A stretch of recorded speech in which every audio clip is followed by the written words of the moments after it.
ஸ்ரீ சிவசங்கரா தேவனே, ஸ்ரீ சிவசங்கரா தேவனே. சங்கரம் சிவசங்கரம். ஒரு படிப்பாளி அறிவாளியாக இருப்பதில்லை, ஒரு அறிவாளி ஞானியாக ஆவதில்லை. அப்படியானால் ஒரு அறிவாளியும் ஞானியும் இந்த உலகத்தால் உருவாக்கப்படுகிறார்களா அல்லது இறைவனால் இயற்கையிலேயே படைக்கப்படுகிறார்களா?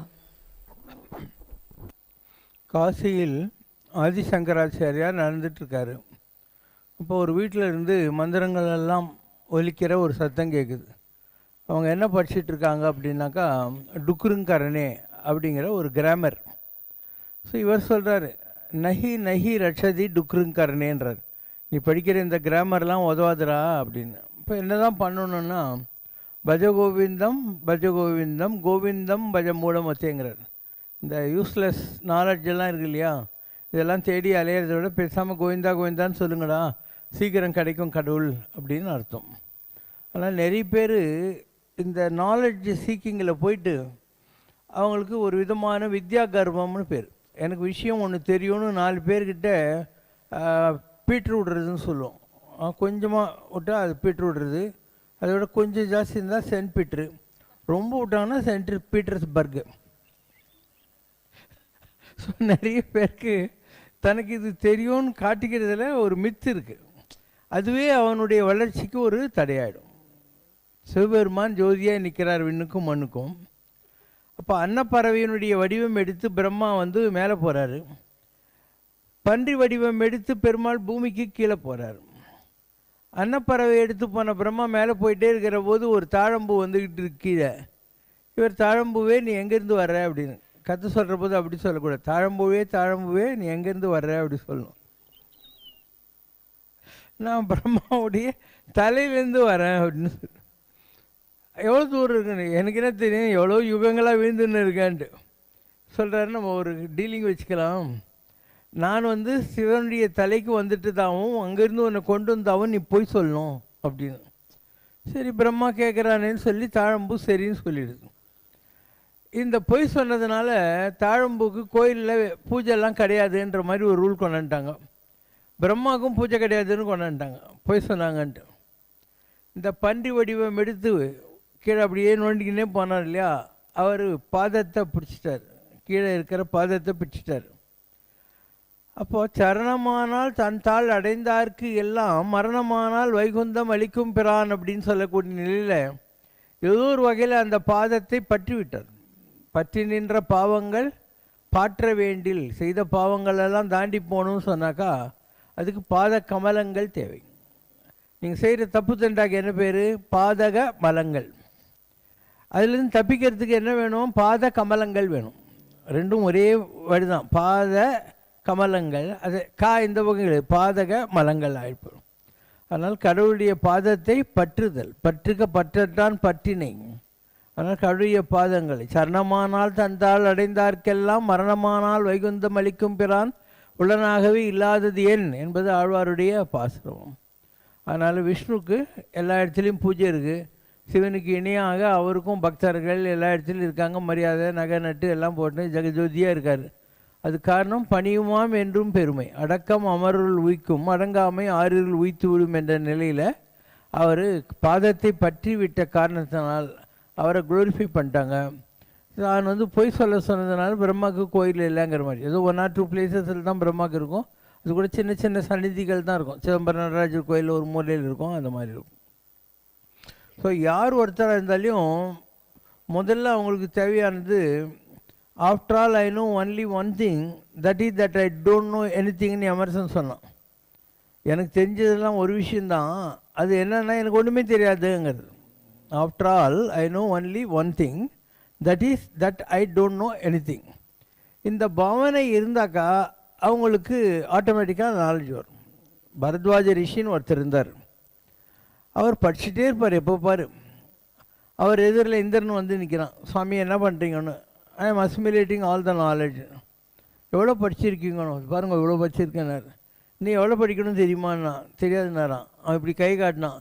இமயமலை அளவுக்கு இருக்குது. இவர் தலைமையில் கை வச்சு காண்டாரான். எனக்கு இப்போயே 86 வயசு ஆகுது, இதெல்லாம் நான் எப்போ படித்து முடிக்கிறது அப்படின்னு. அப்போது இந்திரன் சொன்னான், கண்ணை மூடின்னு கம்முன்னு உட்காரு அப்படின்னா. அவர் கண்ணை மூடின்னு உட்காந்தார். 12 வருஷம் கழிச்ச உடனே எல்லா நாலேஜையும் இவருக்கு வந்துடுச்சு. இதே மாதிரி ஜபாலின்னு ஒருத்தர் இருந்தான். அவன் ஒரு குருக்கிட்ட போய் எனக்கு நல்ல எல்லாம் கற்றுக் கொடுங்கன்னா, அவர் ஒரு எருது ஒரு பசுமாட்டை கொடுத்து, இது என்றைக்கு 1000 ஆகுதோ அன்றைக்கி என்கிட்ட வந்து பாருன்ட்டு வரணும். இவன் நான் ராஜா ஆச்சு என்ன போய் மாடு மேய்க்க சொல்கிறியான்னு நினைக்கவே இல்லை. காட்டுக்குள்ளே அந்த எருதையும் மாட்டையும் ஓட்டின்னு போயிட்டு அது 1000 ஆன உடனே வரான். தேவர்கள் அத்தனை பேரையும் எதிரில் நின்றுக்கிட்டு இவனை கும்பிட்றாங்க. நீ வந்து உன்னுடைய குரு சொன்ன வார்த்தையை மெச்சந்தனால கண்ணை மூடு, நாங்கள்லாம் இன்ஸ்டண்ட்டாக உனக்கு எல்லா நாலேஜையும் கொடுத்துட்றோம் அப்படின்னு சொன்னாங்க. அது உலகத்தில் இது வரைக்கும் மிகப்பெரிய நாலேஜை அடைந்தவர்கள் எல்லாம் குலவித்தை கல்லாமல் பாகம்படும். காஞ்சியில் மகா பெரியவர் இருந்தார். அவர்கிட்ட ஒரு பெரிய படித்த கனபாடிகள் அவர் போனார். பெரியவர் இப்படி உட்காண்டிருக்க போது மகா பெரியவர்னு சொல்லணும். அவர்கிட்ட இப்படி கை வச்சுட்டு ஒரு சின்ன சம்சயம் அப்படின்னாராம். ஒரு சின்ன டவுட்டுன்னு அர்த்தம். ஒரு சின்ன சம்சயம் அப்படின்னாராம். மகா பெரியவர் அந்த ஆசனத்தை கொண்டு வா, அவரை உட்கார வை அப்படின்னு அவரை உட்கார வச்சாராம். அவருக்கு விசிறுங்கோ அப்படின்னாங்க. எல்லோரும் எதுக்குன்னாங்களாம், நான் இவ்வளோ வருஷமாக படிச்சுட்டு இருக்கேன், எனக்கு ஒன்றுமே புரிய மாட்டேங்கிறது. இவர் எவ்வளோ பெரிய மேதாவியாக இருந்தால் ஒரு சின்ன டவுட்டு தான் அவருக்கு இருக்கும் அப்படின்னா. அந்த மாதிரி கல்வி கரையில் கற்பவர் நாள் செல்ல மெல்ல நினைக்கின் பிணிபல தெல்லிதின் ஆராய்ந்த அமைவுடைய கற்பவே பாலுன்னு குறிக்கின்னு தெரியும். பாலையும் தண்ணியும் சேர்த்து வச்சா பாலை மாத்திரம் எடுத்துன்னு எண்ணெய் பறிச்சு தண்ணியை விட்டுருமா. அந்த மாதிரி உலகத்தில் எவ்வளவோ நாலேஜ் இருக்குது. அதில் நமக்கு வேண்டிய நல்ல விஷயங்களெல்லாம் எடுத்துக்கிட்டு தேவையில்லாத குப்பைகளெல்லாம் விட்டுட்டாக்கா நம்ம உருப்பட்டுருவோம். அண்ட் வித்யா கர்வம்ங்கிறது எதில் வருதுன்னா அறக்குறையாக தெரிஞ்சுக்கிட்டு. இப்போது ஒரு பாத்திரம்லாம் இருந்தாக்கா கடம்படா சத்தம் போட்டுனே உட்காந்துன்னு இருக்கும் இல்லையா. அந்த மாதிரி அறக்குறைகளாக இருக்கிறவங்களுக்கு இந்த வித்யா கர்வம் வருது. அண்டு ஒன்றுமே தெரியாத ஒருத்தருக்கான வையா அவனுக்கு இந்த வம்பே கிடையாது. இப்போ கண்ணப்ப நாயனார் இருந்தார், அவருக்கு ஒன்றும் தெரியாது. அவன் பண்ணி வேட்டையாடுறதுக்காக போனான். அங்கே சிவபெருமான் தனியாக இருக்கிறான்னு நினச்சிக்கிட்டான். அது கல்லுன்னு அவனுக்கு தோணலை, கடவுளுன்னு தோணுச்சு. ஸோ வாயிலேயே வந்து தண்ணியை கொண்டு வந்து அது மேலே அபிஷேகம்னு ஊற்றினான். தான் சாப்பிட்ற மட்டனை கொண்டு போய் சாமிக்கு வச்சான். பூவெல்லாம் பறித்து போட்டான். சாமிக்கு கண்ட ரத்தம் வந்த உடனே தன் கண்ணை மருந்தில் உதவலைன்னு உடனே தன் கண்ணை பிடுங்கி வைக்கிறான். இந்த ரூலெல்லாம் பேசினிருந்த ஐருக்கிறார்ல சிவாச்சாரியார், அவருக்கு இந்த எண்ணம் வரல. கண்ணை பிடுங்கி வைக்கணுங்கிற ஐடியா வரவே இல்லை. சிவன் 2வது கண்ணையும் எடுக்கிற அளவுக்கு பண்ணுறாரு. இப்போ செருப்பு கால அடையாளம் வச்சுக்கிறான். ஏன்னா 2வது கண் இல்லைன்னா எங்கே வைக்கிறது? இதை பற்றி பின்னால் வந்தவர்கள் சொல்கிறார்கள். கண்ணப்பன் ஒப்பதோர் அன்பினால் கண்ணப்ப வல்லேன் அல்லேன். கண்ணப்பனை மாதிரி கண்ணை பிடிங்கி வையின்னு சிவபெருமான் கேட்டால் நான் எங்கே வைக்க போகிறேன் அப்படின்னு. அதனால் இன்றைக்கும் நீ காளாஸ்தி கோயிலுக்கு போனேன்னா அங்கே காலத்திநாதர் இருப்பார். அவருக்கு பக்கத்தில் கண்ணப்பனுக்கு ஒரு சிலை இருக்கும். அந்த காலத்திநாதர் கற்பூரம் காட்டி கண்ணப்பனுக்கும் கற்பூரம் காட்டின்னுங்கிறார் அங்கே இருக்கிற ஐயரு. ரூல் பேசினார் இல்லையா, அந்த ஐயருடைய கொள்ளு பேரன் இவன். அதனால் கல்லாத பேர்களே நல்லவர்கள் நல்லவர்கள். பைபிளில் இயேசு சொல்கிறாரு, blessed are those with child like innocence because the gates of the heaven open for them அப்படின்னார். குழந்தையை போன்று கள்ளம் கபடமற்ற நிலையில் யார் இருக்கிறார்களோ அவர்களுக்காக வான உலகத்தின் கதவுகள் திறந்து வைக்கப்பட்டிருக்கின்றன அப்படின்னு அர்த்தம். அதனால கொஞ்சம் படித்தவங்க இருக்காங்க இல்லையா, அவங்களுக்கு இந்த வித்யா கர்வம்ன்றது வருது. அந்த வித்யா கர்வத்தை போக்கணுன்றதுக்காக ராமகிருஷ்ணா மடத்தில் அவங்க அன்னப்பட்சியை சிம்பிளாக வச்சுருக்காங்க. அன்னப்பட்சின்றது நல்லது எடுத்துகிட்டு கெட்டது விட்டுடும். அதனால் அவங்க அந்த சிம்பிள் ராமகிருஷ்ணா மடத்தில் அதை தான் வச்சுருக்காங்க. உலகத்தில் நாலேஜ் இருந்துக்கிட்டே இருக்கும். இப்போ இன்றைக்கி எடுத்துக்கோ, ஏன் ஒரு காலத்தில் ஜென்ரல் டாக்டர்னு ஒருத்தர் இருப்பான், அவனே எல்லாத்துக்கும் ட்ரீட்மெண்ட் பண்ணின்னு இருந்தான். இவங்களுக்கெல்லாம் முன்னால் இந்த எம்பிபிஎஸ் ஜிசிஐஎம் இவங்களுக்கெல்லாம் முன்னால் நம்மக்கிட்ட சுஷ்ருதர் அந்த மாதிரி பெரிய பெரிய ஆளுங்கள்லாம் இருந்தாங்க. எந்த எக்யூப்மெண்ட்டுமே இல்லாத காலத்தில் அவங்களாம் ஜீனியஸாக இருந்தாங்க. இப்போ விஞ்ஞானம் வளர வளர என்ன ஆகிப்போச்சு, வந்து டாக்டருங்களையும் ஸ்பெஷலைசேஷன் வந்துடுச்சு இல்லையா. Total specialization has come in all these doctors. And வரக்கூடிய காலத்தில் அநேகமாக லெஃப்ட் மூக்குக்கு ஒரு டாக்டர், ரைட் மூக்குக்கு ஒரு டாக்டர் வந்தாலும் வருவார். இப்போ இஎன்டின்னு வந்து இயர்னு நோஸு த்ரோட்டு அதில் ஒரு ஸ்பெஷலிஸ்ட் வந்திருக்காங்க இல்லையா. ஒவ்வொருத்தருக்கும் ஒரு ஸ்பெஷலைசேஷன் வருது. ஸோ வரக்கூடிய காலத்தில் the advancement of medical science will be so much, people won't be able to assimilate knowledge. இவங்க என்ன பண்ணுவாங்கன்னா உன்னை போய் லேபில் ரிப்போர்ட்லாம் எடுத்துன்னு வர சொல்லி அந்த ரிப்போர்ட்டெல்லாம் கம்ப்யூட்டரில் ஃபீட் பண்ணி கம்ப்யூட்டர் சொல்லும் இவனுக்கு 3 நாளாக மூக்கு சளி 4 நாளாக பேதின்னு. அதுக்கு மெடிசனும் கம்ப்யூட்டரே சொல்லிடும். இந்த அளவுக்கு இன்றைக்கி மெடிக்கல் சயின்ஸுங்கிறது ஒரு வாஸ்ட் ரேஞ்சுக்கு போயிடுச்சு. நிஜமாக எல்லாம் தெரிஞ்சவங்கலாம் சொல்ல முடியாது. ஒரு காலத்தில் இருந்தாங்க. ஒரு காலத்தில் டாக்டர் குருசாமியார்னு இருந்தார். இன்றைக்கி கூட ஜிஹெச்சுக்கு எதிரில் அவருக்கு ஒரு சிலை வச்சுருக்காங்க குருசாமியாருக்கு. அவர் அந்த காலத்து சாதாரண டாக்டர் தான். ஆனால் பயங்கரமான நேட்டிவ் இன்டெலிஜென்ஸ். அது எங்கேருந்து வருது? மெடிக்கல் லார்டு யார்? முருகன். செவ்வாய் யாருக்கு நல்லா இருக்கோ அவங்க தான் மெடிக்கல் ஃபீல்டில் வர முடியும். மெடிக்கல் லார்டே முருகன் தான். அவர் பேர் வைத்தியநாதன். ஸோ அவருக்கு காமன் சென்ஸ் ஜாஸ்தி. பெரிய முருக பக்தர். மெட்ராஸ்லேருந்து பெங்களூர் போகிறோன்னா டக்கோட்டா ஃப்ளைட்டில் போகிறான். சொந்தமாக ஃப்ளைட் வச்சுருந்தாரான். இங்கே வள்ளிமலை போகிற போது வள்ளிமலை சச்சிதானந்த சுவாமிகள் பெரிய திருப்புகழ் சச்சிதானந்த சுவாமின்னு பேர், முருக பக்தர். அந்த ஏரோப்ளேன் ஹெலிகாப்டரை கொஞ்சம் லோவாக பறக்க சொல்லி 1000 ரூபாய்க்கு சில்லறையாக ஒரு கனமான மூட்டை கட்டி அவர் எங்கே உக்காந்துக்காரோ அந்த இடத்துல கரெக்டாக போட்டு பெங்களூருக்கு போயின்னே இருப்பாராம். அந்த அளவுக்கு பக்தியிலே இருந்தவர். அவர்கிட்ட 2 கேஸ் வருது. இன்றைக்கி உள்ள மாதிரியெல்லாம் அட்வான்ஸ் டெக்னாலஜி அப்போ இல்லை. ஒரு நெறி கர்ப்பிணியான தாய், அவருடைய வயிற்றுக்குள்ள இருக்கிற குழந்தை இருக்கு இல்லையா, அதனுடைய ஒரு குட்டி விரல் வெளியே வந்துச்சு, அந்த தொப்பையிலேருந்து வெளியே வந்துச்சு. இப்போ நான் சிசேரியன் நினச்சா பண்ணிடுறாங்க. அந்த காலத்தில் அந்த மாதிரிலாம் கிடையாது. ஸோ என்ன பண்ணுறதுன்னு அவருக்கு தெரியல. ஒரு சிகரெட் எடுத்து பற்ற வச்சுக்கினார். லெஃப்ட் ரைட் போயிட்டே இருந்து அந்த நீட்டின்னுக்கிற குழந்தையோட விரலில் அங்கே அந்த சிகரெட்டினுடைய அந்த ரெட் போர்ஷன் இருக்கு இல்லையா, அது இப்படி கொண்டு உடனே அந்த குழந்தை உள்ள விரலே எடுத்துக்கிச்சான். சுவிட்ச் போட்டு போயிட்டு வந்துட்டாராம். எவ்வளோ பெரிய விஷயத்தை எவ்வளோ சாதாரணமாக வச்சுட்டார். இன்னொரு லேடி அவள் இப்படி 2 கை தூக்கி கொட்டாவி விட்டான். அப்படியே கை ஸ்ட்ரக் ஆயிடுச்சு. எல்லோரும் சொன்னாங்க இது மல்டிபிள் சர்ஜரி அப்படின்ட்டாங்க. அவர்கிட்ட போனாங்க. அவர் சரி ஆப்ரேஷன் தியேட்டர் ரெடி பண்ணுங்கள், அவளுக்கு அனஸ்தீசியா கொடுக்கக்கூடாது அப்படின்ட்டார். அனஸ்தீசியா கொடுக்கல. ஆனால் ஆப்ரேஷனுக்கு மாஸ்க் போட்டுக்கிறது, அது இது ஸ்ட்ரக்சரில் தள்ளின்னு போகிறது, எல்லாத்தையும் அப்படி சீன்லாம் க்ரியேட் பண்ணுறாங்க. அவளுக்கு எல்லாம் தெரிஞ்சுக்கிட்டே இருக்குது நம்மளை சுற்றி நடக்குது. ஏன்னா அவளுக்கு மயக்க மருந்து கொடுக்கல. ரூமுக்குள்ளே போன உடனே கையெல்லாம் இப்படி இருக்கு இல்லையா, அப்படியே படுத்துக்கினே இருக்கிறான். அப்போ டாக்டர் உள்ளே நுழைந்தார். நுழைஞ்சி எல்லாரையும் வெளியே போன்றார். லாஸ்ட்டில் ஒரு நர்ஸ் இருந்தா இல்லையா, அவளையும் வெளியே போன்னு சொல்லிட்டாரு. அந்த ஆப்ரேஷன் தியேட்டருடைய கதவை லேட்ச் பண்ணிவிட்டு இந்த படுத்துனுங்கிறா இல்லையா, அவன் மேலே அவளை கற்பழிக்கிற மாதிரி விழுந்தார். அந்த கை அப்படியே கபுக்குன்னு இருந்துச்சு. போயிட்டு வான்னு எல்லாம் ஆகிட்டேன்ட்டார்.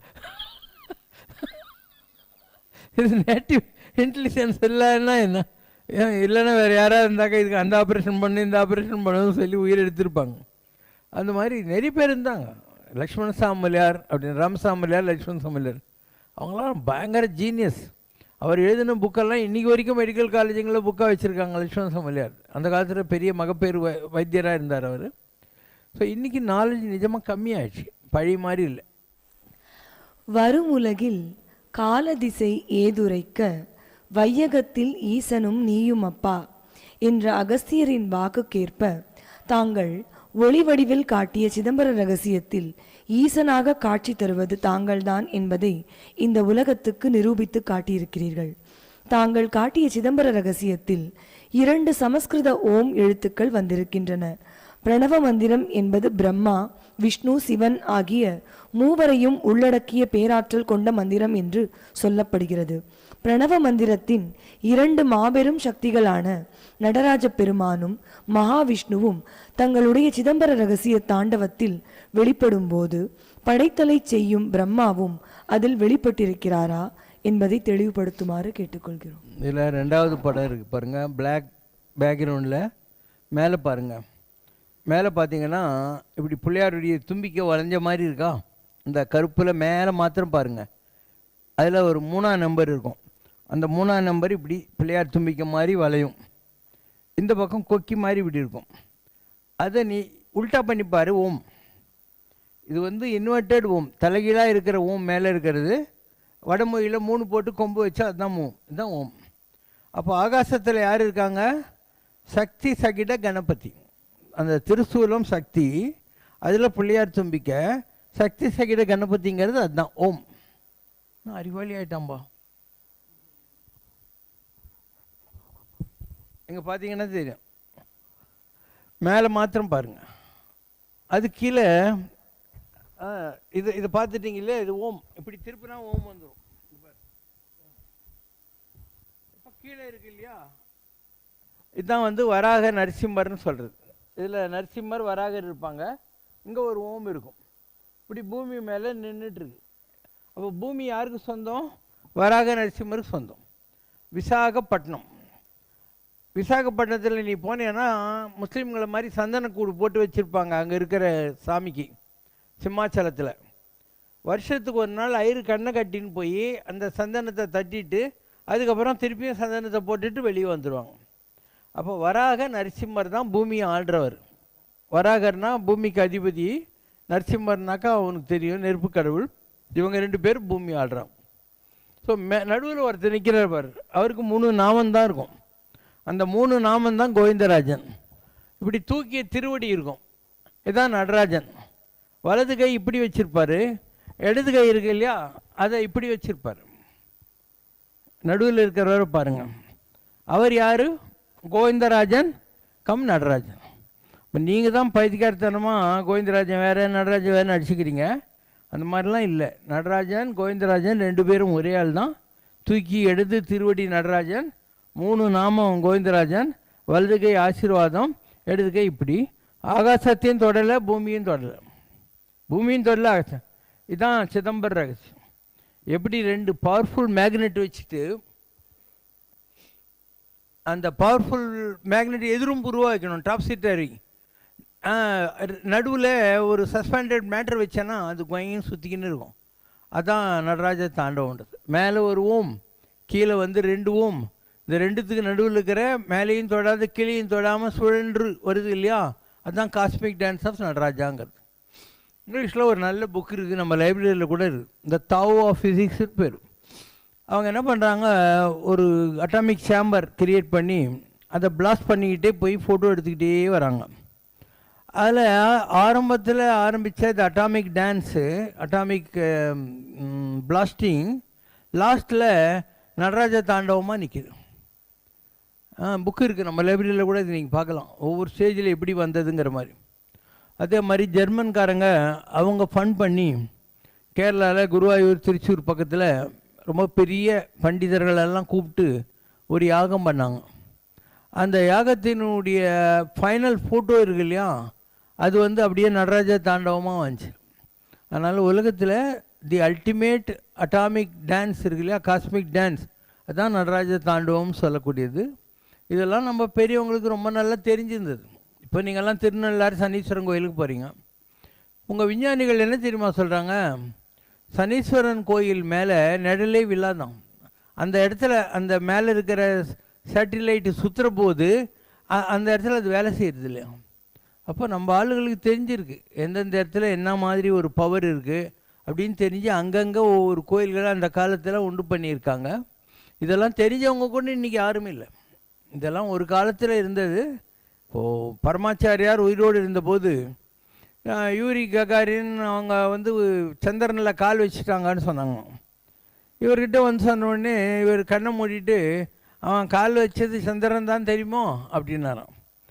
ஏன்னா எத்தனை கோடி இன்பம் வைத்தாய் சித்தனை அசித்துடன் நினைத்தாங்கிற மாதிரி எவ்வளவோ வான உலகத்தில் இந்த மாதிரி ஒளி கற்றைகள் இருக்கின்றன. நீ அதை சந்திரன் ஐடென்டிஃபை பண்ணியிருப்ப, அந்த மாதிரிலாம் ஒன்றும் கிடையாது. அதனால் பரமாச்சாரியார் வந்து அது சந்திரன் தான் இவனுக்கு தெரியுமோ அப்படிங்கிற வார்த்தையை பயன்படுத்தியிருக்காரு.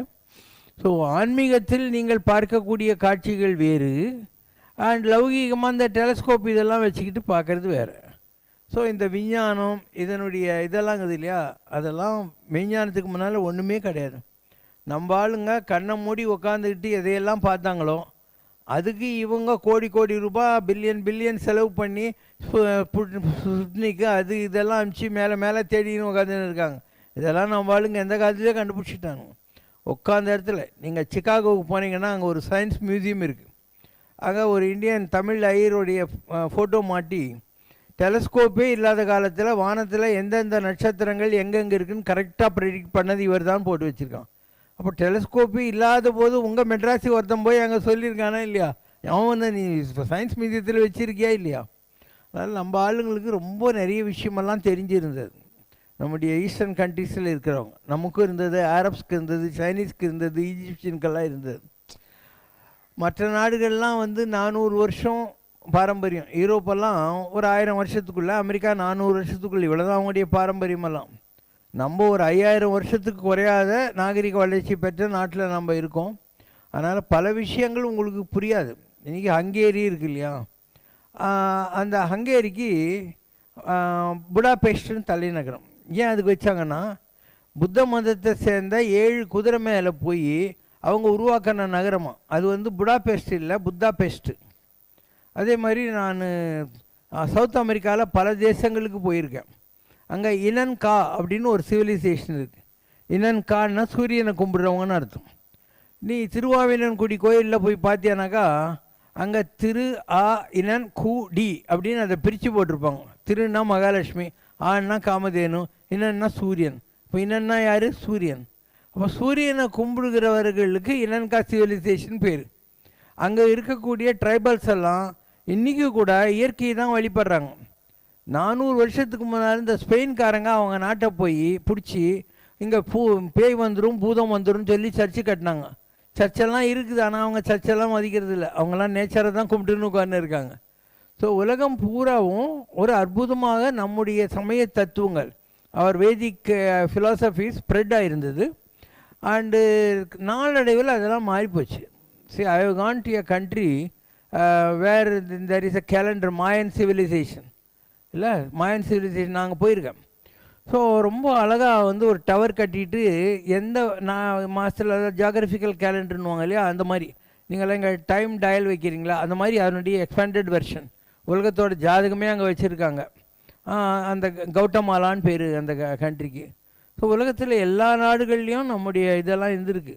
நான் அமெரிக்காவிலேருந்து அந்த நாட்டுக்கு போகிறேன். அங்கே இருக்கிற கஸ்டமர் சொல்கிறான், it's almost like your India, why are going தேர்னா. ஏன்னா நிஜமாக அப்படி தான் இருக்கும். ஆனால் இன்டெலிஜென்ட்டாக இருக்கிறாங்க அவங்க. அதாவது இந்த name is a most important thing அப்படின்னு ஒரு சைக்காலஜி இருக்குது. உன் பேரை அடிக்கடி சொல்லணுன்ற மாதிரி இது ஒரு சைக்காலஜர். ஸோ அந்த ஊரில் இருக்கிற இந்த டாலர்லாம் விற்கிறாங்கல்ல, இந்த பொம்மை விற்கிற பசங்க, அதுங்கெல்லாம் நம்மக்கிட்ட வந்துடுவாங்க, மிஸ்டர் சிவசங்கர் அப்படின்னுவாங்க. நமக்கு எப்படா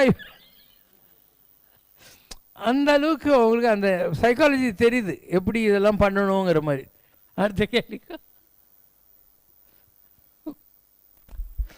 தனது கோபத்தால் மதுரை நகரை எரித்த பின்பு குமுளி வனப்பகுதிக்கு வந்த கண்ணகியை விண்ணேற்றி பாறையிலிருந்து கோவலன் ஒரு புஷ்பக விமானத்தில் விண்ணுலகம் அழைத்துச் சென்றான் என்று சில சிலப்பதிகார குறிப்புகள் தெரிவிக்கின்றன. அப்படியானால் கண்ணகி ஒரு மகானை போன்ற தெய்வ அவதாரமா? ஐம்பெருங்காப்பியங்களில் வரும் எந்த கதாபாத்திரத்துக்கும் இல்லாத சிறப்பாக கண்ணகியை மட்டும் பத்தினி தெய்வம் என்று போற்றி அவருக்கு கோவில் கட்டி வழிபடுவது ஏன்? இதெல்லாம் பிற்காலத்தில் குளோரிஃபை பண்ணிட்டாங்க. ஏன்னா இப்போ கண்ணகி இருந்தான்னா அவன் மாசாத்துவானுக்கு பிறந்தவ, சோழ நாட்டில் பிறந்தாள். அதுக்கப்புறம் அவங்க பஞ்சம் பழைக்கிறதுக்காக மதுரைக்கு போனாங்க, பொற்செலும்பை தூக்கிக்கிட்டு. அது பாண்டி நாடு. இவளை வந்து சேரன் செங்குட்டுவன் தான் இதிலிருந்து இமயமலையிலேருந்து கல் கொண்டாந்து இவளுக்கு வழிபாடெல்லாம் ஆரம்பித்தவன். இன்றைக்கி கொடுங்கலூர் பகவதின்னு கேரளாவில் ஒரு கோயில் இருக்குது, அது கண்ணகியோட கோயில் தான். ஸோ சேரர்கள் என்ன பண்ணாங்க, இந்த கண்ணகியை வந்து பத்தினி தெய்வமாக மாற்றி விட்டுட்டாங்க. இதுதான் நடந்த விஷயம். இதில் ஒவ்வொருத்தருக்கும் ஒவ்வொரு என்ன குளோரிஃபிகேஷன் ப்ராசஸ் இருந்தது. ஸோ ஜீவக சிந்தாமணி, சிலப்பதிகாரம் இதெல்லாம் ஒரு குறிப்பிட்ட காலத்தில் எழுதப்பட்ட வரலாற்று பதிவுகள். அது எதுக்கு எழுதுகிறாரு? ஒரு கர்மா என்பது தொடர்ந்து வந்து உறுத்தும் என்று நிலைநாட்டுவதற்காக நாட்டுதும் யாமோர் பாட்டுடை செய்யுள், அதுதான் பாயிரம். The introductory message of Silappatikaram is that. அதனால் இதெல்லாம் நீங்கள் சீரியஸாக எடுத்துக்க தேவையில்லை. இப்போ கண்ணகின் தான் அவள் சிலம்பை உடைச்சா அதில் மாணிக்கப்பரல் வருது. பாண்டி மாதேவியினுடைய சிலம்பை உடைச்சா அதில் முத்துப்பரல் வருது. அப்போ முத்துப்பரலை விட மாணிக்கப்பரல் பெருசு இல்லையா? அப்போ ராஜாவோட பணக்காரங்களாக அந்த நாட்டுக்கோட்டை வம்சத்தில் வந்தவங்க இருந்திருக்காங்க அப்படிங்கிற மாதிரி இருக்கா? அதே மாதிரி பட்டினத்தார், அவர் திருவெண்காட்டில் இருக்கிறாரு. ராஜா அந்த பக்கம் போகிற போது இவர் வீட்டு வாசலில் முத்துப்பந்தல் இருக்குது. அவனுக்கு பொறாமை, ராத்திரி ராத்திரி அந்த பந்தலை பிரித்து போட சொல்கிறான். மறுநாள் திருப்பியும் ராஜா அந்த பக்கம் போகிற போது பார்த்தா அங்கே மாணிக்க பந்தல் போட்டுக்குது. அப்போது இவன் நினைக்கிறான், முத்து பந்தலை பிரித்து போட்டால் இவன் ஓவர் நைட்டில் மாணிக்க பந்தல் போடுற அளவுக்கு இருக்கானே அப்படின்னு சொல்லிட்டு. அதனால் அந்த காலத்தில் கடல் கடந்து வியாபாரம் செய்கிற இந்த நகரத்தார் இந்த மாதிரி சில பிரிவுகள் இருந்தாங்க. அவங்கக்கிட்ட ராஜாவை விட நிறைய பணம் இருந்தது. நம்புற மாதிரி இல்லையான்றியா? உனக்கு டவுட்டே வேணாம், மஸ்கட்டில் போய் கேட்பார். மஸ்கட்டில் இந்த குஜ்ஜு பையங்கள்லாம் இருக்குது இல்லையா, அவங்கக்கிட்ட கடன் வாங்கி தான் மஸ்கட்டு சுல்தான் ஆண்டுக்குன்னு இருந்தான். அவங்ககிட்டலாம் துட்டு இல்லை, எல்லாம் ஒட்டகம் மேய்ச்சின்னு இருந்தானுங்க. நம்ம ஆளுங்க போனாங்கல்ல குஜராத்தி, இவங்ககிட்ட பணம் வாங்கி தான் மஸ்கட்டில் இருந்தான். அதனால அவன் கேட்டானேன்ட்டு ஒரு கிருஷ்ணர் கோயில் கட்டுறதுக்கு அலோவ் பண்ணிட்டான். அந்த நாட்டில் அந்த ராஜாவை பிடிக்காதவங்க சதி செயல் பண்ணாங்க. அவனை துரத்திக்கின்னு வர்றாங்க. இவன் ஓடி போய் அந்த கிருஷ்ணர் கோயிலுக்குள்ளே ஒளிஞ்சிக்கினான். அவங்க ஒரு சுலுக்கம்பா ஒரு கோயிலுக்குள்ளே போயிருக்க மாட்டாருன்னு போயிட்டாங்க. அதனாலேயே அவனுக்கு கிருஷ்ணர் மேலே நம்பிக்கை வந்துச்சுன்னுவாங்க. மஸ்கட்டில் இப்படி தான் தெய்வ நம்பிக்கைலாம் வந்துச்சு. So once upon a time up to 1972 your Dubai, your Saudi, என்னது அபுதாபி, இதெல்லாம் ரொம்ப சாதாரண. இந்த வெள்ளைக்காரனுங்க போய் அங்கே பெட்ரோலை கண்டுபிடிச்சி இவங்களே எல்லாத்தையும் தோண்டி அந்த பணத்தில் அவங்களுக்கு ராயல்ட்டி மாதிரி கொடுத்து இவங்க எல்லாருக்கும் வேலையெல்லாம் வாங்கினிட்டு, யூரோப்பியன்ஸும் அமெரிக்கன்ஸும் அந்த கல்ஃப் கண்ட்ரிலெல்லாம் எல்லா வேலையும் வாங்கிட்டானுங்க. அவங்களெல்லாம் நீ வசதியாக இருறான்ட்டானுங்க. அவங்களுக்கு ஊருக்கு ஒரு ஓரமாக எல்லாருக்கும் பெரிய பெரிய வீடுங்கள்லாம் கட்டி கொடுத்துட்டாங்க. அவங்களுக்கு வேலை செய்யறதுக்கு ஆள் வேணும், அந்த நாட்டுக்கு இன்கம் வேணும். அதனால் உங்கள் கேரளா இந்த மாதிரி ஸ்டேட்டில் இருந்து எல்லாரையும் அங்கே எடுபிடிகள் மாதிரி வேலைக்கு கூட்டின்னு போடுறாங்க. அண்டு நீ துபாயிலையோ எங்கேயோ ஒரு வீடு கட்டணுன்னா அங்கே இருக்கிற ஒரு கெல்ட்டு ஒட்டகம் மேய்க்கிறவங்ககிட்ட தான் நீ பார்ட்னர் ஆகணும். அவன் பேரில் தான் ப்ராப்பர்ட்டி இருக்கும். நீ அவன் ப்ராப்பர்ட்டியில் உன் செலவில் அந்த வீடு கட்டி அதை விற்று வர்றதில் அவன் கொடுக்கறது உனக்கு, இல்லைன்னா இதெல்லாம் அவனுக்கு தான். அவன் என்றைக்கு சொன்னால் நீ உங்கள் நாட்டுக்கு கிளம்ப வேண்டியது தான். இப்படி தான் அவங்க பேரசைட் பண்ணி பண்ணி அவங்க பணக்காரங்களாக ஆனாங்க இல்லையா? உண்மை சுடும், கேள்விக்கு வாங்க. எல்லாரும் ஏமாத்துறாங்கப்பா, யாரையும் நம்பாத, எல்லாம் பொய். கடவுள் இருக்கிறாரா என்ற கேள்விக்கு இறைவன் உண்மை ஏனெனில் அவன்தான் உன்னை படைத்தான். நீ உண்மை ஏனெனில் நீ படைக்கப்பட்ட பொருள் என்று தாங்கள் பதில் கூறியிருக்கிறீர்கள். கடவுளால் படைக்கப்பட்ட நான் உண்மை என்றால் அதே கடவுளால் படைக்கப்பட்ட இந்த பிரபஞ்சமும் உண்மைதானே? அதை ஏன் மாயை என்று அழைக்கிறோம்? ஞானிகள் இந்த உலகத்தில் வாழும்போது உலக மாயை என்ற இந்த கான்செப்டை எவ்வாறு தங்கள் வாழ்நாளில் கையாளுகிறார்கள்? டெல்யூஷன்ன்ற வார்த்தைக்கு மாயேன்னு பொருள் வச்சுக்கலாம். இப்போ கிருஷ்ணர் இருந்தார், அவர் கம்சன் ஜெயிலில் போட்டுருந்தான் வசுதேவனையும் தேவகியையும். அவன் ஜெயிலில் பிறந்தார். ஒருத்தி மகனாய் பிறந்து ஓரிரவில் அந்த வசுதேவர் யசோதைக்கிட்ட வளர்ந்தார் இல்லையா? நல்லா யோசனை பண்ணிட்டேவா. ஒரு இடத்துல பிறந்தார், ஒரு கப்பலுக்கு பிறந்தார், இன்னொரு கப்பல்கிட்ட வளர்கிறாரு.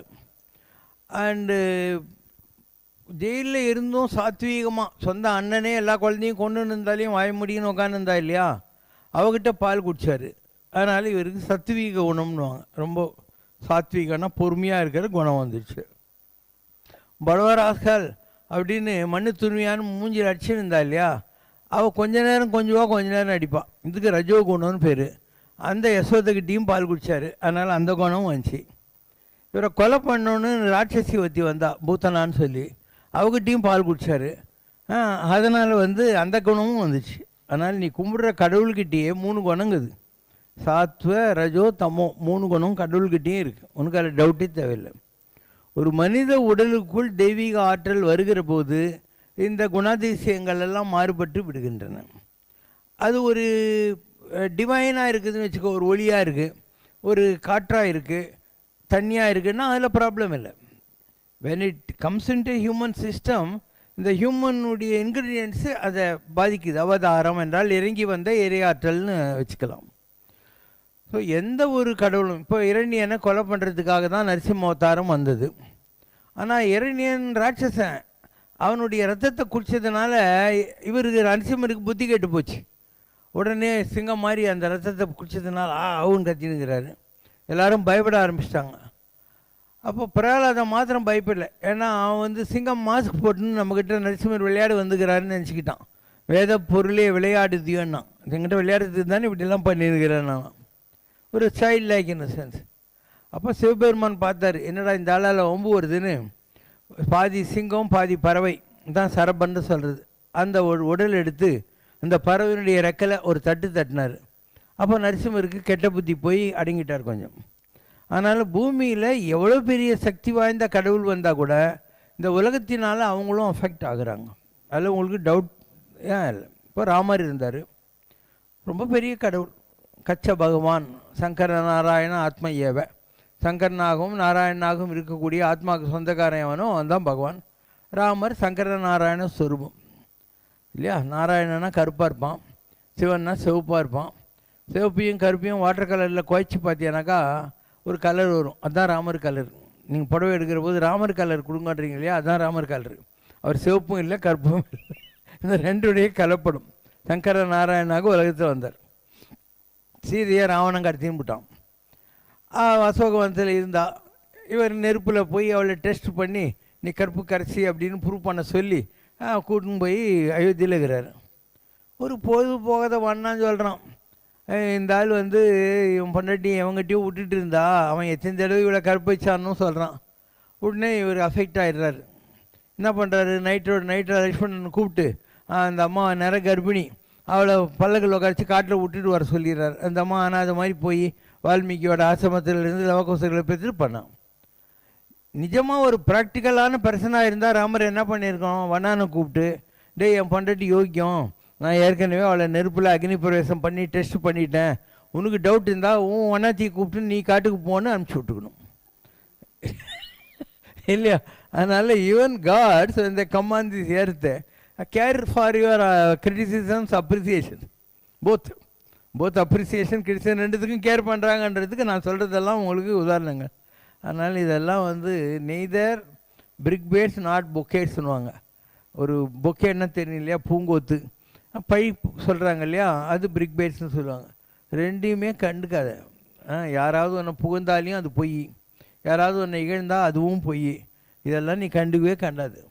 எது ஒரு நீலகிரி மலை திருடன் ரஞ்சன் சினிமா பாட்டு வரும், சத்தியமே லட்சியமாய், உன் மனசு தான் உனக்கு சாட்சி, சத்தியமே லட்சியமாய் கொல்லடா, தலை நிமிர்ந்து செல்லடா, எத்தனையும் மேடு பள்ளம் வழியிலே உன்னை இடற வைத்து தள்ள பார்க்கும் குழியிலே அத்தனையும் தாண்டி காலை முன்வையிடா. அதனால் யுவர் ப்ரிஸ்கிரிப்ஷன் ஷுட் பி, குதிரை கழிவாளம் போட்ட மாதிரி நேராக போய் நேரு, இப்படியும் பார்க்காத அப்படியும் பார்க்காத. அப்படியும் பார்த்தியானே இந்த உலகம் உன்னை குழப்பினே இருக்கும். 4 பேர் நல்ல வேணுவான், 4 பேர் கெட்டு வேணுவான்.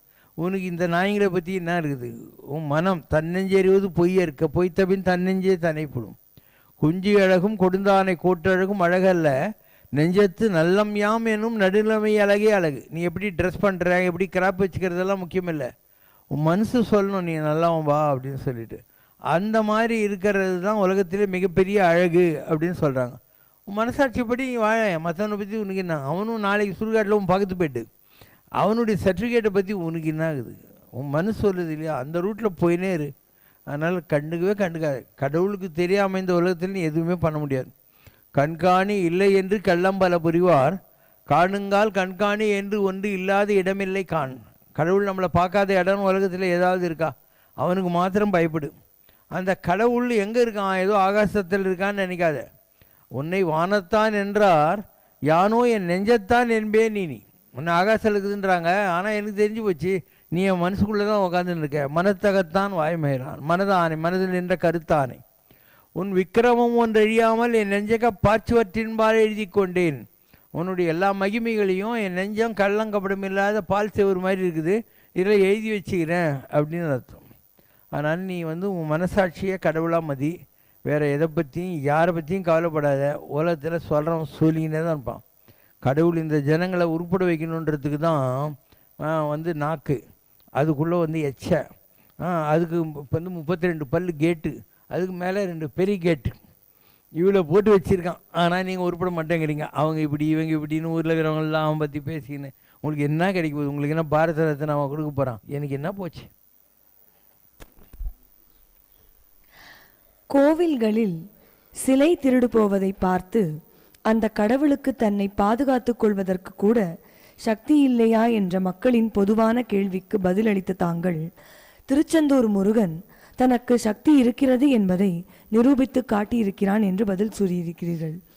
சக்தி வாய்ந்த இறைவன் குடிகொண்டிருக்கும் மற்ற கோவில்களின் விக்கிரகங்கள் திருடு போகும்போது ஏன் அந்த தெய்வங்கள் தங்களது சக்தியை உடனே வெளிப்படுத்தி அந்த திருட்டை தடுப்பதில்லை? எந்த கோயிலாக இருந்தாலும் அந்த கோயிலில் இருக்கிற கல் இருக்கு இல்லையா, இல்லை மெட்டலில் பண்ண சிலை, அதெல்லாம் வந்து லிமிட்டட் பவர் தான் இருக்கும். அந்த கல் மகாபலிபுரத்தில் கிடந்தது, அது மேலே ஒருத்தன் பீடி பிடிச்சின்னு உட்காந்து தான் அதை டொக்கு டொக்குன்னு அடித்தான். பெரிய உளி, அதுக்கப்புறம் மீடியம் உளி, அதுக்கப்புறம் சின்ன உளியை வச்சு அது ஒரு சிலை. நீ தான் அதை வந்து கொண்டாந்து கலசம்லாம் வச்சு கும்பாபிஷேகம் பண்ணி அந்த கல்லுக்கு கோபுரத்து வழியாக தண்ணியை விட்டு அதுக்கு சார்ஜ் பண்ணுற.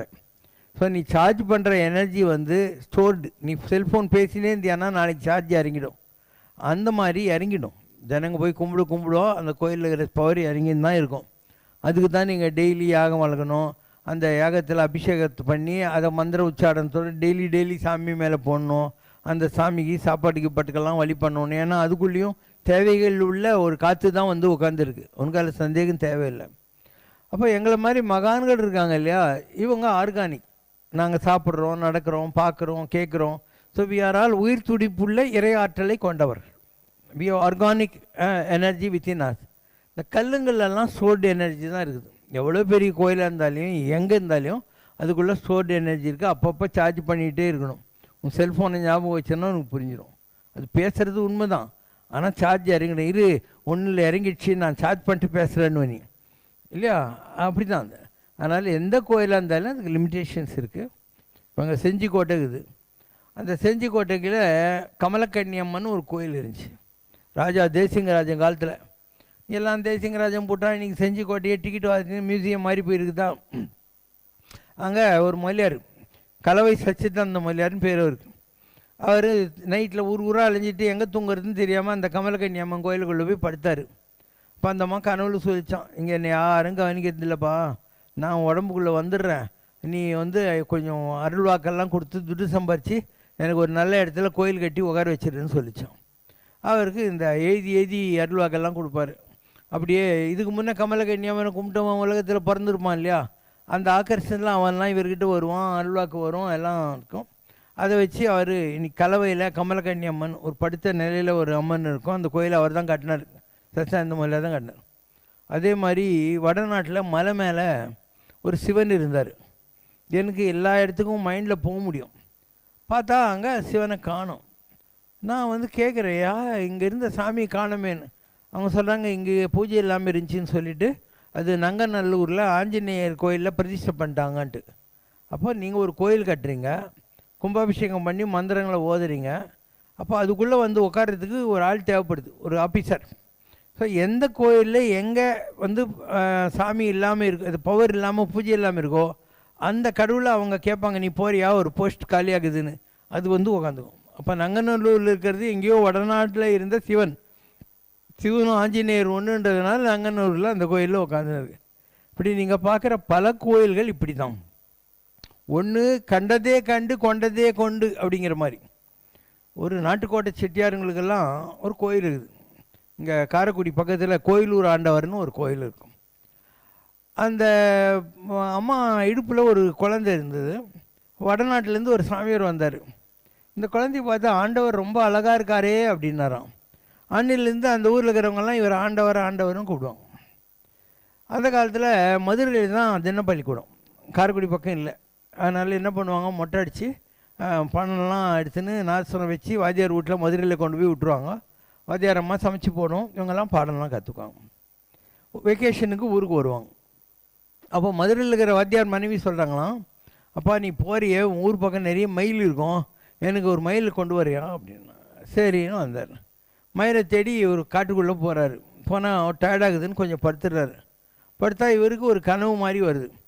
அதில் ஒரு ராஜா ஒரு சிவலிங்கங்கிட்ட போகிறான். அந்த இடத்துல ஒரு புலி பாய வருது, அந்த கத்தி ஒன்று கிடக்குது. இவர் முழிச்சு பார்க்குறாரு, கத்தி கிடக்குது. சரி இந்த இடத்த தோண்டலாம் அப்படின்னு அவர் தோன்றார். இப்போ நீங்கள் கோயிலூர் ஆண்டவர்னு ஒரு இது இருக்கு இல்லையா, தமிழ் வேத பாடசாலெல்லாம் வச்சுருக்காங்க, பெரிய குளம் இருக்கும், ஒரு பழைய காலத்து கோயில் இருக்குது இல்லையா, கோயிலூர்னு ஆர்ச்சி கூட போட்டிருப்பாங்க. ஸோ அந்த கோயில் மண்ணுக்கடியில் கிடந்தது தான். அதை இவர் எடுத்து பண்ணுறார்.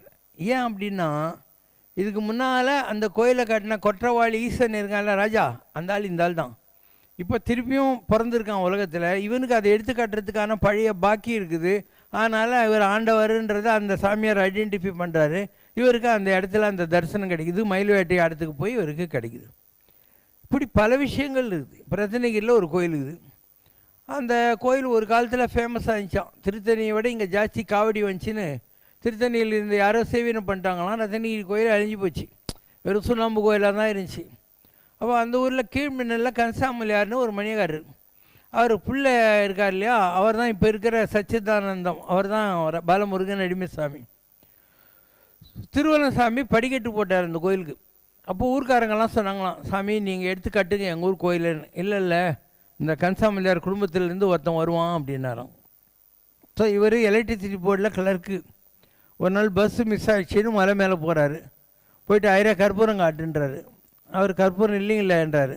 அப்போ அவனுக்கே ஒன்றும் இல்லை, அவன் எனக்கு என்ன கொடுக்க போகிறான்னாரான். அப்போ முருங்கையில் இந்த வேலை அசைஞ்ச மாதிரி யாருன்னு கத்தின்னு போய் ஊந்துட்டார். ஐயர் பயந்து போய் சச்சாந்தத்துக்கு பைத்தியம் பிடிச்சிட்டுன்னு ஊரில் சொல்லிக்கிறாரு. அவங்க மாட்டு வண்டு கட்டின்னு வந்துக்கிறாங்க. வரபோது கண்ணெல்லாம் இப்படி வச்சுக்கின்னுட்டு தான் போட்டு இந்த பேண்ட்டு ஷர்ட்லாம் தூக்கி போட்டு முருகன் மேலேருந்து ஒரு அழுக்கு துண்டை கோமணமாக கட்டிக்கிட்டு ஆறுன்னு உட்காந்துருக்காரு இவர். அவங்க வந்தால் ஒரு கறி எடுத்து, இனிமேல் இது இங்கே கிடக்கும், மாற்ற முயற்சிக்க வேண்டாமோ அப்படின்னாரு. அப்படி தான் ரத்தனகிரி கோயில் வச்சு அந்த குடும்பத்திலே ஒருத்தர் வச்சு, அந்த காலத்தில் நீ 3 கேள்வி எழுதி கொடுக்கணும், அதுக்கு பதில் சொல்லுவார். 2 ரூபா குருவி சேர்த்த மாதிரி கட்டி அந்த கோயில் இன்றைக்கி இவ்வளோ பெருசு கட்டிட்டார். ஸ்கூலு, ஆஸ்பத்திரி, ரங்கத்தேர் எல்லாம் தான் பண்ணியிருக்காரு. இப்போ புதுசாக ஒரு தேர் கூட பண்ணிட்டார் ரோட்டில் போகிறதுக்காக, மரத்தேர் மாதிரி ஒன்று பண்ணிட்டார். ஸோ ஒரு சாதாரண எலக்ட்ரிசிட்டி போர்டு கிளர்க்கு அந்த காலத்தில் எஸ்எல்சி தான் படிச்சிருப்பார். ஆனால் எவ்வளோ நல்லா ஒரு கோயிலை கட்ட முடிய விட்ட குறைத்துட்டு இதுக்கு முன்பிறவிகளில் அந்த கோயிலுக்கு ஏதோ ஒரு வகையில் அவர் சம்பந்தமாக இருந்திருப்பார். திருப்பியும் வராங்க, கட்டுறாங்க. இப்படி எல்லா கோயிலுக்கு பின்னாலேயும் ஒரு வரலாறு இருக்கும். இங்கே ஜலகண்டேஸ்வரர் கோயிலுக்கு இது வேலூரில், அங்கே சிலையே இல்லாமல் இருந்துச்சு. ஜலகண்டேஸ்வரர் கோயில் அது மியூசியம் மாதிரி இருந்துச்சு. அப்போது கங்கப்பான்னு ஒரு கலெக்டர் இருந்தான் வேலூரில். அவங்ககிட்ட குருஜி சுந்தரராமன் வேலூர்காரங்கெல்லாம் போய் கேட்டாங்க, இந்த மாதிரி சிலை இருக்குது, ஒரு சிலை எங்கேயோ ஒரு கோயிலில் இருக்குது போலூர் பக்கத்தில், நான் கொண்டாந்து வைக்கலாமான்னாங்க. ஒரு நைட்டுக்குள்ளே வைக்கிறது இருந்தால் நான் ஒன்றும் தெரியாத மாதிரி ஆக்ட் கொடுக்குறேன் நாங்கள். அங்கேப்பா அவன் கர்நாடகாக்காரன், கொஞ்சம் சிவபக்தன்.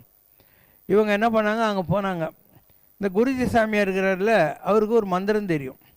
அந்த மந்திரத்தை சொன்னால் எவ்வளோ பெரிய வெயிட் கல்லாக இருந்தாலையும் அதை எடையெல்லாம் பண்ணிடலாம், அதை எடையெல்லாம் பண்ணலாம். இவர் அந்த மந்திரத்தை சொல்லி எடையெல்லாம் பண்ணார். அதை தூக்கின்னு நைட்டாக கொண்டு வந்து இங்கே வச்சு திருப்பி மந்திரம் சொன்னோடனே வெயிட் வந்துச்சு. இப்போ இவங்க சொல்கிற திருச்செந்தூர் கோயில் கதை என்னென்னா, அதை டச்சு கடலாடிகள் திடீர்னு போயிட்டானுங்க. அந்த காலத்தில் இந்த வேலைக்காரன் துளுங்க இவங்கெல்லாம் வந்து எல்லா கோயிலில் சிலை இருக்கிறதுன்னு திடீர்னு போனாங்க. சோம்நாத் கோயிலெல்லாம் எத்தனையோ தடவை இடிச்சிட்டு போயிட்டானுங்க. நம்ம ஊர்லேயே நீங்கள் பார்த்தீங்கன்னா பல கோயில்களில் இந்த முஸ்லீம்கள் படையெடுத்து வர்றாங்கன்னா அங்கே இருக்கிற ஒரிஜினல் சிலையை கொண்டு போய் எங்கேயாவது ஒழிச்சு வச்சுருவாங்க. எங்கேயாவது ஒழிச்சு வச்சுட்டு இவங்க சும்மா ஒரு சிதைன்னுவாங்க, மண்ணில் அதே மாதிரி பண்ணி ஏமாற்றுவாங்க அந்த பாய்ங்களை. அவங்க வந்து பார்த்து ஒன்றும் இல்லைடான்னு போடுவாங்க. அதுக்கப்புறம் வேறு ஒய்சால ராஜாக்கள் அந்த மாதிரி நமக்கு வேண்டிய ராஜாங்க வர்றபோது அதை கொண்டாந்து திருப்பியும் வைப்பாங்க. இப்படி தான் நடந்துக்கிட்டே இருந்தது. ஸோ இந்த திருச்செந்தூரில் இருக்கிறத டச்சுக்காரங்க கடலை எடுத்துன்னு போகிறாங்க. இப்போ கடல் கொந்தளிக்குது. இவங்க பயப்படுறாங்க. ஏன்னா இந்த வெள்ளைக்காரங்களுக்கு இந்த மாதிரி அம்மா வந்துடுச்சுன்னா அந்த வீட்டுக்குள்ளே வரமாட்டான். அதனால் எவ்வளோ சினிமா பார்த்துக்கிறேன், ஒரு வீட்டில் இருக்கிற யாரையாவது காப்பாற்றினா வேப்பலியை கொத்திட்டு அம்மா வந்துக்குதுன்னா ஓடிடுவான் வெள்ளைக்காரன். இல்லையா, சினிமா பார்த்துருக்கேன். அந்த மாதிரி தான் வெள்ளைக்காரங்களுக்கு சில விஷயங்களில் பயம். கடலுக்கு வந்துடுச்சு உடனே இந்த சாமிக்கிட்ட இந்த கல்லில் ஏதோ பாருக்குதுன்னு அதை தூக்கி போட்டு போயிட்டான். அது தண்ணியிலேயே கடிஞ்சி. அப்போது ஒரு பெரிய பணக்காரர் இருந்தார். அவர் வடமலை நாயக்கர்னு பேர், திருநெல்வேலியில் இருந்தார். அவர் கனவில் கடவுள் போய், நான் திருச்செந்தூரில் மேந்துன்னு இருக்கேன், என்னை எடுத்து பரிசை பண்ணு, அந்த இடத்துல ஒரு எலுமிச்சம்பழம் மாலை இருக்கும், 2 பறவை பறந்துன்னு இருக்கணும். இவர் தூத்துக்குடியில் இந்த முத்தெடுக்கிறவங்களை கூட்டின்னு போய் அந்த இடத்துல பார்த்தா பறவை பறந்துன்னு இருக்குது, ஒரு எலுமிச்சம் மாலை இருக்குது. அங்கே தோண்டினா அந்த சிலையை எடுத்துன்னு வந்து திருச்செந்தூர் கோயிலில் மறுபடியும் பிரதிஷ்டை பண்ணுறாங்க. அதை கொண்டாடுறதுக்காக இன்றைக்கி வரைக்கும் இந்த சூரசம்ஹாரம் சஷ்டி முடிஞ்ச உடனே திருச்செந்தூர் கோயிலில் ஜனங்கள்லாம் அந்த சிலைகிட்ட போய் நின்றுன்னு, தேவரீர் இன்று நீங்கள் இங்கு எழுந்தருளிது எமக்கு நல்ல காலம்னு ஒரு பாட்டு வேற பாடுவாங்க. இப்படி தான் இருந்தது. அண்ட் அந்த இவர் இருந்தார் இல்லையா, அந்த சிலையை இந்த மெரமனை கூட்டின்னு போகிறபோது யார் கண்டுபிடிச்சி கொடுத்தாரோ அவர் வீட்டு வாசலில் கொஞ்ச நாள் வச்சாங்க. அங்கே இந்த நாயக்கராஜனுக்கு என்னடா என் வீட்லேயும் வைக்கிறாங்க அவன் வீட்லேயும் வைக்கிறாங்கன்ட்டு அங்கே வைக்க வேணான்னா அது நகரவே மாட்டான்னுச்சு. அதுக்கப்புறம் திருப்பியும் அங்கே கொண்டு போய் வச்சு கற்பூரம் காட்டின அப்புறம் தான் அங்கேருந்து கிளம்பிச்சு. சம்டைம்ஸு ஒரு ஸ்டோர்டு எனர்ஜி இன்னும் சார்ஜ் இழக்காமல் இருந்தால் இருந்தால் அங்கே இந்த மாதிரியான சில விஷயங்கள் நடக்கலாம். இந்த தெய்வீகமாக நான் இருக்கேன்றதை ப்ரூவ் பண்ணுற அளவுக்கு ஒரு எனர்ஜி இருக்கலாம். மற்றபடி எவ்வளோ கோயில் அழிஞ்சு போகுது. நமக்கு என்ன போச்சு? நானும் ஒன்றும் சொல்ல, நீ ஒன்றும் கேட்கல. பாடுங்க. கொட்டி கொடுத்தாலும் தட்டி பறித்தாலும் கோவிந்தா நீயே எந்தன் கதி. கட்டி அணைத்தாலும் எட்டி உதைத்தாலும் கண்ணா உன் கால்களே எந்தன் நிதி. வா என்று அழைத்தாலும் போ என்று வைத்தாலும் வள்ளலே நீதானே எந்தன் வழி. ஆமென்று சொன்னாலும் இல்லையென மறுத்தாலும் ஐயனே நீதானே எந்தன் விழி. இன்பம் துன்பம் என்று இருமுனை வாழ்விலே இறைவா நீ வழி காட்டி செல்லும் துணை. அன்பு எனும் கரம் நீட்டி அணைத்திட வந்த பேரருளே உனக்கிங்கு யாரே இணை. நித்திய வஸ்துவாய் நிர்மல ரூபமாய் நிற்கின்ற வடிவமே சத்தியமே. தீபமாய் ஒளி தந்து கீதமாய் எனில் வந்து நாதமே சங்கரா என் ஜீவனே. நாதமே சங்கரா என் ஜீவனே. கொட்டி கொடுத்தாலும் தட்டி பறித்தாலும் கோவிந்தா நீயே எந்தன் கதி. ஓம் ஜெய் சிவசங்கரரே சுவாமி ஜகத் பரிபாலகரே. ஆதி சங்கர அவதாரா அநாத ரக்ஷகரே. ஓம் ஜெய் சிவசங்கரரே. அன்னையும் தந்தையும் நீரென்றறிந்தும் அன்பில் நனைகின்றோம் சுவாமி, அன்பில் நனைகின்றோம். ஆசானும் இறையாகிய தேவா நின்னடி பணிகின்றோம். ஓம் ஜெய் சிவசங்கரரே. கைலையை பன்முறை வலம் வந்தாய் ஓ கருணாகர கீர்த்தி சுவாமி, கருணாகர கீர்த்தி. மயிலையில் நின்று வரம் தருகின்றாய் மங்களகர மூர்த்தி. ஓம் ஜெய் சிவசங்கரரே. ஆனந்த சாகரம் தனிலம்மையாழ்த்தும் அற்புத அருள் ஜோதி சுவாமி, அற்புத அருள் ஜோதி. ஆரத்தி செய்து பாடி மகிழ்ந்தோம் அருள்வாய் பரஞ்சோதி. ஓம் ஜெய் சிவசங்கரரே. நாராயண நாராயண ஓம் சத்யநாராயண நாராயண நாராயண ஓம்.